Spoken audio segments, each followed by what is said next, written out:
जय श्री कृष्ण। बेले बेले मनरे प्रश्न आसे, मो सहित सब बड़े खराब काहींकि हुए?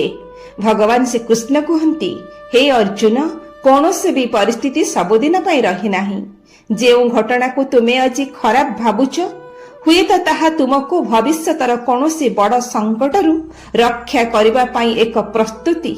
मने रख, सुना को शुद्ध हेबा पाई नियारे जलिबाकू पड़े। तुमर संघर्ष तुमको दुर्बल करिबा पाई नुहे, बरं शक्तिशाली करिबा पाई आसी थाए। प्रश्न आसे, मनर शांति केउठी मिलिबो? देखंतु, शांति कौनसी वस्तु बा स्थान रे न थाए, एहा निज भितरे थाए।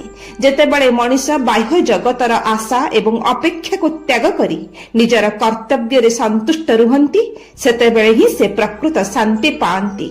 जी अतीतर पश्चाताप एवं भविष्यतर चिंता छाड़ी वर्तमान रे बंचिबा शिखंती, शांति तो तांकर पीछा करे। प्रश्न आसे, जेतेबेले निज लोक विश्वासघातकता करंती सेतेबेले कौन करबा उचित? देखंतु, संपर्क कर्मरु जन्म निये। जदि केही तुमको धोखा देउछि, तेबे भाबी नियो जे तुम जीवनर एक ऋण शेष हेला। काहा प्रति क्रोध रखी निजको नष्ट करनी। जे तुमको हराइछि से दिने निश्चित अनुताप करिवो। तुमे केवल क्षमा करी आगको बढ़ी जाओ, कारण समय सबुठारु बड़ विचारपति। प्रश्न आसी, सफलता पाई सबुठारु जरूरी कोन?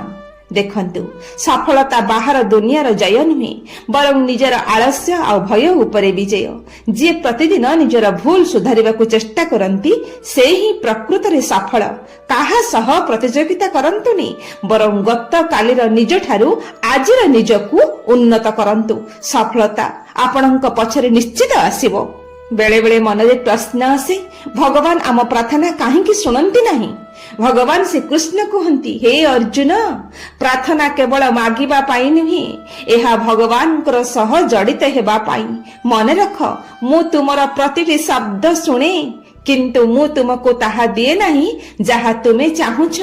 मु तुमको ताहा दिए जहा तुम पाई उचित। माली बगीचारे प्रतिदिन पानी दिए सत, किंतु फल केवल ऋतु आसिले ही फली थाए। तेणु धैर्य धर। मनरे प्रश्न आसे, जेतेबेले मु संपूर्ण एका होई जाय सेतेबेले कौन करिबी? भगवान श्री कृष्ण कहती, मने रख, जेतेबेले दुनिया तुम हाथ छाड़ी दिए सेतेबेले मु तुम हाथ धरि थाए।